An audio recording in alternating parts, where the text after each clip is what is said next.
인육을 받게 만들었다면서 가서 스님한테 빌고 애를 데리고 오고 막 미안하다고 잘못했다고 이러니까 아 그렇습니까? 라고 또 이 스님은 또 말했다는 거예요. 그러니까 이 스님 입장에서는 자기가 내 아이가 아니다 이렇게 말을 해버리면 그 여자아이가 잘못하면 정말 아버지한테 맞아서 죽을 수도 있고 이 마을에서 더 이상 살지 못하고 쫓겨날 수도 있잖아요. 그러니까 이 아이를 위해서 그냥 감내한 거예요. 자기 욕 듣는 거. 그러면서 생각했겠죠? 쟤는 이 딸아이가 참회를 했다 이렇게 생각하지만 우리가 이제까지 배운 그 부처님의 그 생애라든가 이런 걸 보면 부처님은 그 마을 사람들 욕을 안 받으신 거죠. 그래 사람들은 그럴 수 있다. 내가 여자애를 임신시켜서 애를 낳았다 하는데 나한테 잘해주면 그게 일반 중생이 아닌 거지 당연하다라고 생각 아무도 미워하지 않고 그냥 이걸 애를 키우고 있다 보면 이 오해도 풀리겠지라고 생각하고 받지를 않은 거죠. 그러니까 저절로 그 딸아이의 마음에 이거 참여를 해야 되겠다 이 생각이 든 거죠. 그래서 인욕이란 이런 거인 거예요. 그러니까 어떤 거에 가서 우리는 흔히 인욕이라고 그러면 꼭 참는 것만 생각하잖아요. 내가 이것만 참으면 되리라 이렇게 하면서 정말 막 마음은 너무 밉지만 볼 때마다 미워서 흘려보면서도 참자. 얼마 전에 한 그 직장인이 와서 그러더라고요. 자기가 직장 생활을 거의 10년 넘게 했는데 그 직장 상사가 좀 그 남성 우월주의자인지 여성분들 진급을 잘 안 시켜준대요. 그러니까 10년 넘게 일했는데 자기 후배 남자가 자기 상사가 되는 그런 일에 지금 동참한 거예요. 그러니까 그 상사가 볼 때마다 너무 미워 죽겠다는 거예요. 그러니까 그 사람 마음을 어떻게 했어요? 말은 하지 못하고 그냥 꾹꾹 참고 있는 거잖아요. 그러니까 불교에서는 그것을 인욕이라고 하지 않는다라는 거죠. 그건 그냥 참는 거죠. 참는 거. 인욕이라고 말하는 것은 평정심을 유지하는 거거든요.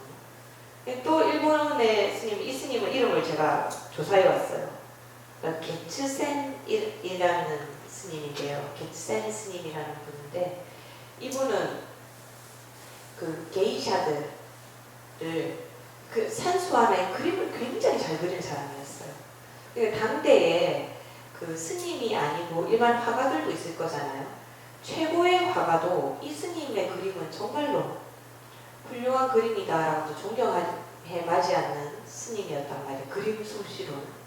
근데 어느 날 이 스님이 갑자기 그 술집에 내려가서 게이샤들 치마에다가 게이샤들이 원하는 그림을 그려주는 거예요. 무슨 그림이든지 다 그려주는 거예요.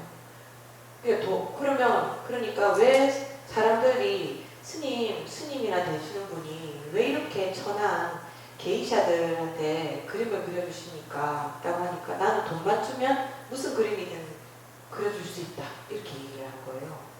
그러니까 이 스님을 모든 사람들이 욕을 하기 시작했죠. 어떻게 스님이 게이샤들한테 그림을 돈 때문에 어떻게 저럴 수가 있냐.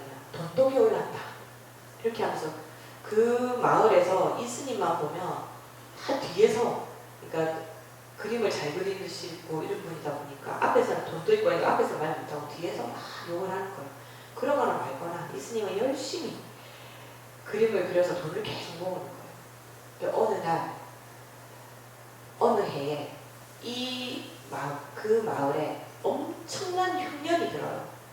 그래서 모든 곡식이 다 없어지고 사람들이 굶어 죽게 생긴 거예요. 그리고 홍수가 지나가고 나서 다리고 건물이고 다 부서졌어요. 그러니까 그 스님이 그동안 모았던 돈을 내가 이때를 위해서 모았다라고 하면서 내놓는 거예요. 그래서 지금도 그 이해현이라는 데 가면 굉장히 유명한 신사가 있는데 그 신사가 부서졌을 때 거기 그 마을에 있는 도로 그리고 신사 짓는 거 이 스님이 했다라는 이야기가 내려오고 있다는 거예요. 그럼 이 스님 같은 경우는 이제 아까 그 스님 같은 경우에는 누군가를 위해서 자기 나쁜 말을 들어도 그냥 인욕했지만 이 스님 같은 경우에는 이 이스님이 뭐 날씨가 어떻게 될지 알았는지 아니면 이제까지 날씨가 계속 안 좋았기 때문에 결국 이렇게 가다가는 나중에 흉년이 될 거라는 생각을 했기 때문인지 돈을 모아서 어려움에 이 마을이 어려움에 처하면 내가 도움을 줘야 되겠다 라는 내 목적을 가지고 무슨 말을 들어도 꿋꿋하게 해나간 거잖아요. 목적이 있으니까. 그러고 나서는 다시 다 사람들의 칭찬을 들은 거잖아요. 그러니까 저는 이 이야기를 보면서는 어떤 생각이 들었냐면 이거는 이스님의 인욕이라기보다는 목적이 물론 앞에서도 목적이 확고하긴 했죠. 그죠? 그 여자아이를 지켜야 되겠다라는 생각이 있었지만 좀 근데 대승적으로 보면 마을에 혹시 나라가 이 국민들을 돌봐주지 못할 때 나라도 해야 되겠다라는 생각 때문에 보살심으로 한 거잖아요. 두 분 다 보살심으로. 그러니까 인욕이라는 것은 내 어떤 목적이 있으면 나를 욕하는 그 사람들한테 나쁜 마음을 가지지 않고 계속 내가 하고자 하는 일을 행해 나가는 거. 그런 걸 인욕이라고 한다는 거예요. 그러니까 부처님께서 지난번에 말씀드렸던 부처님 생애 속에는 뭐가 있냐면 부처님의 인욕하시는 모습이 들어있는 거죠. 저는 그걸 보면서 우리도 이런 식으로 인욕을 해야 되는데 제가 방금 말씀드렸던 직장 상사 같은 경우 정말 너무너무 미운데 사실 가족보다 더 오래 봐야 되는 게 사실 직장 동료들이죠. 가족들은 애들이 학교 가서 늦게 들어오고 이렇게 하면 한 달 동안도 하루 볼까, 전체 시간 다 합치면 24시간 볼까 말까 아니에요. 한 달 동안은. 그런데 직장이라는 데는 8시간 무조건 매여서 봐야 되니까 한 달로 치면 20일로 치면 거의 400시간이 된단 말이에요. 근데 그런 경우에 내 마음을 어떻게 다스려야 될까? 그래서 그분도 저한테 물어보더라고요. 스님, 그럴 때는 제 마음을 어떻게 다스려야 됩니까? 이렇게 물어보는 거예요. 저는 근데 사람 감정을 어떻게 안 미워할 수 있어요, 그죠? 근데 이치를 설명해서 내가 최대한 그 감정에 빠지지 않으려고 노력을 할 수 있을 거라고 생각해요. 그래서 제가 그럴 때마다 말씀드리는 것이 뭐냐면 얼음과 불 이야기거든요. 뭐냐면 이 얼음과 불은 너무 가까이 있으면 서로가 괴로워요. 그렇지 않아요? 불은 얼음이 녹아서 물이 자꾸 흘러나오면 불은 계속 꺼지려고 할 거고, 불은 자기가 있으려고 그러면 얼음은 이제 얼음 상태를 지속하지 못하고 계속 물이 될 수밖에 없는 거잖아요. 그럼 내가 얼음이랑 불이 자기 스스로가 좋은 상태, 행복한 상태로 있으려면 어떻게 하는 수밖에 없어요. 떨어져 있어야 되는 거예요. 아니면 가장 좋은 방법은 이 두 가지가 만났을 때 행복한 환경으로 가야 되는 거죠. 북극 같은 데 가면 불 아무리 피워놔도 얼음이 엄청 많고 엄청 추우니까 물이 흘러서 불을 꺼뜨릴 법은 잘 없잖아요. 바람이 꺼뜨리면 몰라도. 그러니까 그 환경이 북극과 같이 된다면 둘은 아무리 붙어 있어도 서로의 성질을 서로 유지할 수 있는데, 이것이 만약에 그냥 우리나라의 환경과 같은 온도를 갖고 있는 데라면 얼음하고 불은 절대 붙어 있을 수 없거든요. 근데 우리 사회는 어떠냐 하면은 얼음과 불을 항상 같이 붙어 있게 하는 일이 너무 많은 거예요. 서로 짜증나는 거예요. 그 누구의 잘못도 아닌데. 불은 그냥 불로서 따뜻한 그 성질로 있을 뿐이고 얼음은 딱딱하고 차가운 성질을 갖고 있으려고 하는 것 뿐이지 내가 불을 괴롭히려는 것도 아니고 불이 얼음을 괴롭히려고 하는 것도 아니잖아요. 근데 너무 신기한 것은 서로 반대의 사람이 끌리잖아요. 저도 참 보면 이게 이율배반적인 것이, 저는 이렇게 좀 말도 잘 못하고 이렇게 사람을 보면 좀 어려워해요. 그래서 저는 말을 잘 못하거든요. 조용한 게 좋아요. 근데 사람들이 많이 모였을 때 너무 조용하면 그 어색함도 견디지 못하는 거야. 그럼 또 속에서 뭐라고 하면 누군가가 좀 얘기를 좀 해서 이 분위기를 좀 밝게 만들면 좋겠다 이렇게 생각하거든요. 그러니까 누가 와서 막 그렇게 하기 시작하면 저 사람 좀 시끄러운데 조용히 있으면 안 되나 이런 생각도 한단 말이에요. 사람이라는 것은 찰나찰나에 내가 좋아하는 것과 좋아하지 않는 것을 너무 많이 변하는 거예요. 그러니까 무슨 말이냐면 얼음은 저 멀리 자기가 가지지 않은 붉은빛 그리고 따뜻함 이런 저 좋다 가까이 있으면 좋겠다 이렇게 생각하는데 가까이 오면서 뭐라 그래요? 야 너 가까이 오지 마 멀리 좀 떨어져 라고 얘기하잖아요. 서로가 마찬가지겠죠.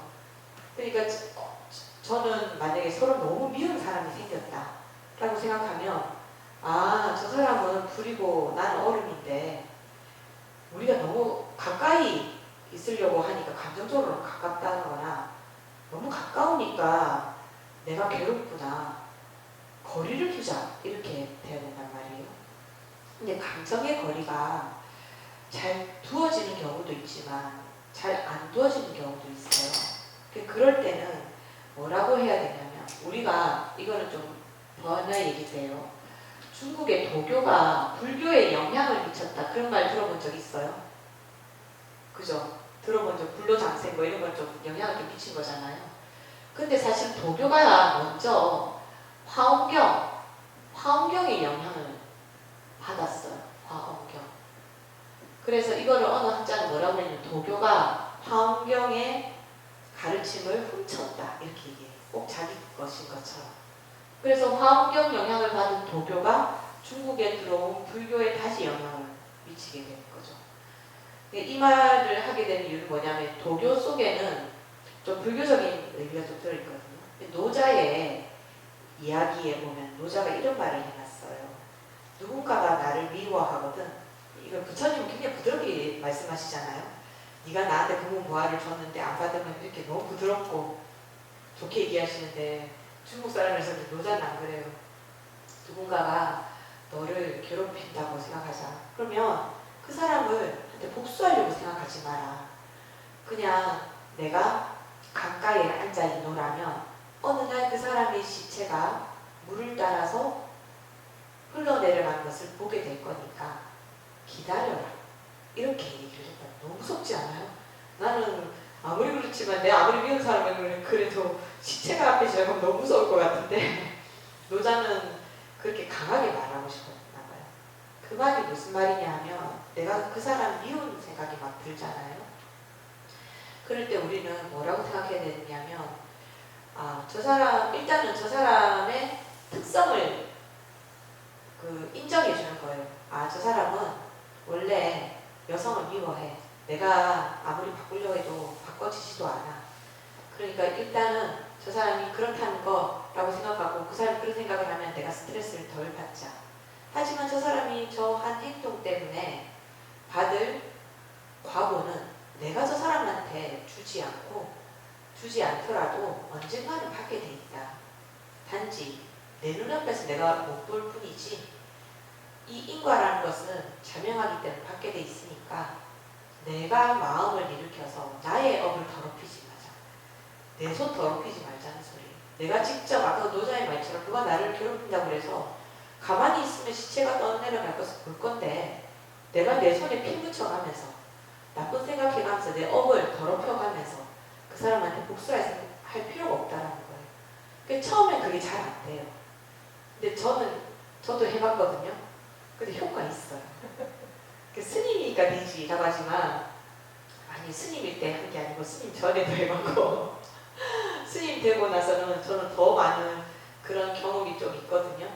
그렇지만 그때 제가 막 사람을 미워하면서 뭔가 나한테 왜 이런 일이 나지 저 사람 밉다 이렇게 하고 살려고 하니까 밤에 잠도 못 자. 아침에 일어날 때마다 그 사람이 또 그러면 어떡할까 불안해. 내가 못 살겠는 거예요. 그래서 어느 순간 어차피 이렇게 살아야 되는 거면 내가 그냥 받아들이자. 지는 그렇게 하고 나는 내 삶을 열심히 살자. 이렇게 마음을 바꾸기로 한 거예요. 그러니까 뭐냐 하면 이 사람이 밉다 생각하면 그 미운 짓이 내 눈에 계속 보여. 그거 알아요? 그렇지 않아요? 아니 누가 다리를 달달달 떨고 있어요. 아니 그 다리 떠는 걸 안 보고 이 사람 얼굴만 보고 있으면 다리 떠는 게 안 보일 건데 내가 다리 떠는 거 싫어하면 얼굴을 안 보고 계속 다리만 보고 있다? 그러면 다리 좀 떨지 마라 이렇게 얘기해요. 그 사람이 안 보이는 데서 막 해도 이게 탁자가 들썩거린다거나 쭉 떨자 이러면서도 싸우는 거예요. 근데 내가 만약 그때 신경을 별로 안 쓰는 사람이면 그런데 눈이 안 들어오면 다리를 떨고 있으면 저렇게 해서 다리 운동을 하나 보다. 내가 싫어하지 않으면 내 눈이 별로 안 띄는데 내가 그걸 싫어하기 때문에 눈에 더 띄는 거거든요. 그러면 다시 말하게 되면 어쩌면 원인은 그것을 싫어하고 있는 내 마음에서 그것을 더 보려고 하는지 모르거든요.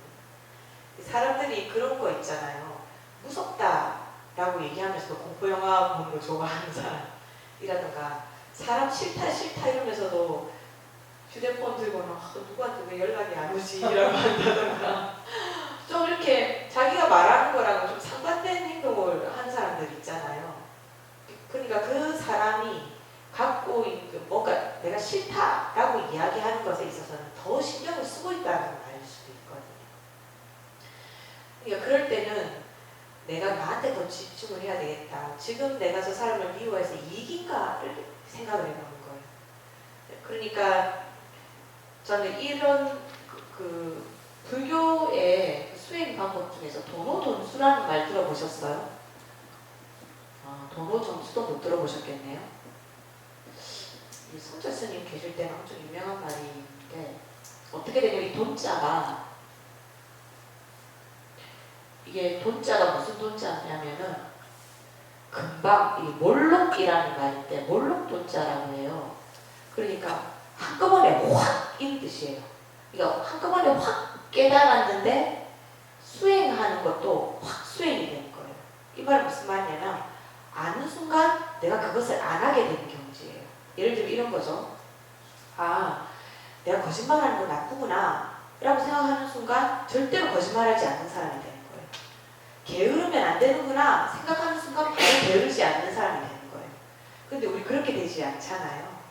그러면 그때는 이건 이제 깨달음의 경지이기 때문에 제가 말하는 것보다는 더 고차원이긴 한데 도노점수라는 건 뭐냐면 깨닫기는 금방 깨달았어요. 게으르부리면 안 되는구나 라고 하는데 내 몸이 그걸 안 따라하는 거야. 그러니까 그럴 때는 어떻게 해야 돼요? 계속 내가 깨달은 거를 자꾸 나한테 주입을 시켜야 되는 거죠. 게으르면 안 된다고 그랬지? 그러니까 이걸 하자. 게으르면 안 되지? 지금 이걸 하자. 이렇게 하면서 나한테 계속 용기를 주면서 내 행동을 자꾸 바꿔나가야 되는 거잖아요. 그러니까 사람이 미운 것도 마찬가지예요. 사람이 딱 미운 사람이 있으면 처음에는 내가 자꾸 보면 내 마음을 일으키니까 처음에는 보지 말자부터 시작을 해야 되는 거죠. 그리고 보고 근데 어쩔 수 없이 봐야 된다. 그렇게 할 때는 이 사람도 자기가 좋으려고 저렇게 하는 거니까 저 사람이 행복해지려고 쓴 나 인정. 하지만 저 사람이 나쁜 일 한 것에 대해서는 자기가 각오를 받을 것이다. 그러니까 내가 미워해서 나의 마음을 망치지 말자. 그걸 그 사람을 볼 때마다 내가 내 스스로를 생각하는 거예요. 그래서 저는 그 신도님들한테 되도록이면은 그 수다님한테 보면 자애경이라는 게 있거든요. 이 자애경에는 뭐라고 되어 있냐면 모든 생명이 다 행복하게 해주세요를 써놓은 경전이란 말이에요. 그래서 이 경전을 계속 나한테 주입을 시키라고 얘기를 해요. 그러면 그 사람을 보는 순간 그 사람 너무 미우면 집에 돌아와서 기도하면서 그러는 거예요.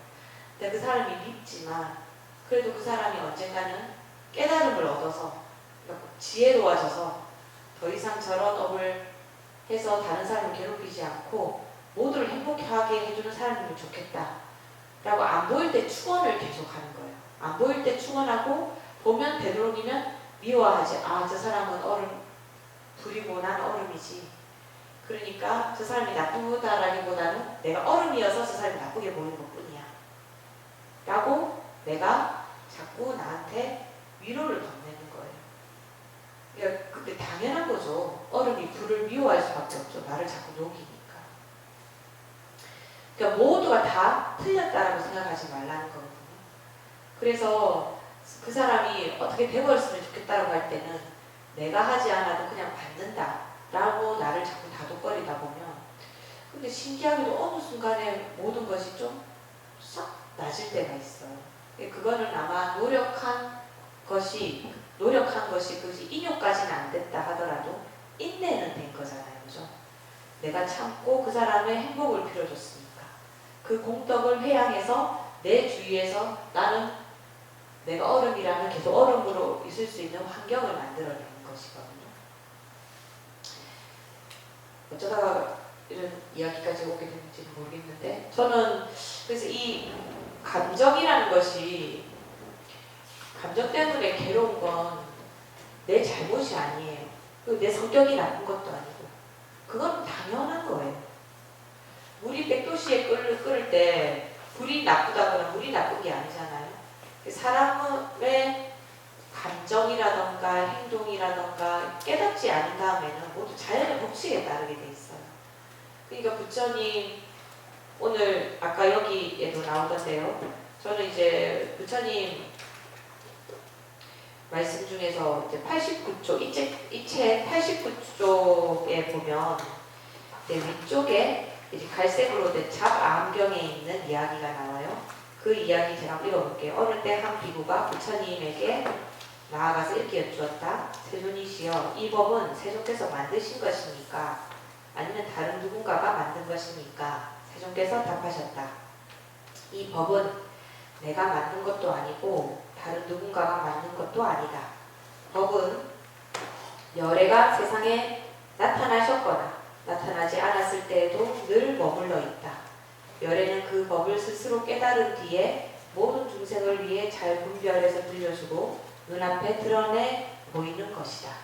그러니까 이건 뭐예요? 부처님이 어떤 일이 일어나고 있는지를 깨달아서 부처가 되셨다라는 거지, 부처님이 어떤 법을 만들어서 우리한테 설명을 해주신